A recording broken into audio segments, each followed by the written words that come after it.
నంద్యాల జిల్లా వైద్య అధికారి డాక్టర్ వెంకటరమణ అధ్యక్షతన జిల్లా మలేరియా అధికారి చంద్రశేఖర్ ఆధ్వర్యంలో బుధవారం వైద్య సిబ్బందికి సీజనల్ వ్యాధుల నియంత్రణ చేపట్టవలసిన చర్యలపై శిక్షణ అందించడం జరిగింది. ఈ కార్యక్రమంలో వైద్యులు నిరంజన్ రెడ్డి అవగాహన కల్పించారు. కార్యక్రమంలో డిఎంహెచ్ఓ, జిల్లా టీబీ నియంత్రణ అధికారి డాక్టర్ శారదాబాయి, జిల్లా అసిస్టెంట్ మలేరియా అధికారి సత్యనారాయణ హాజరై సీజనల్ వ్యాధుల నియంత్రణపై సిబ్బందికి తగు సూచనలు, ఆదేశాలను తెలియజేశారు. జిల్లా పరిధిలోని ఎంపీహెచ్ఏలు, సూపర్వైజర్లు, సబ్ యూనిట్ ఆఫీసర్లు పాల్గొన్నారు. మాస్ కాంటాక్ట్ తీయడము, కేసు వస్తే దాదాపు 50 హౌసెస్ వెరిఫై చేయడము చేస్తున్నారా?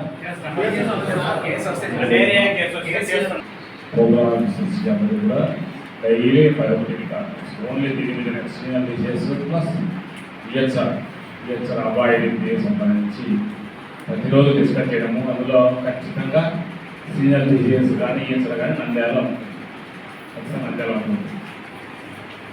ఎందుకంటే నంద్యాలలో డైలీ యావరేజ్గా 3-4 కేసెస్ డెంగ్యూ కూడా ఉన్నాయి.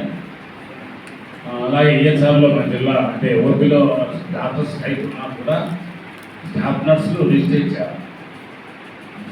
స్టాఫ్ నర్సులు కాబట్టి వాళ్ళు చేయకుండా ఉన్నారు. వారి మీద డాక్టర్స్ బదులు చేయదు అని చెప్పి మా సాధించమని చెప్తున్నారు.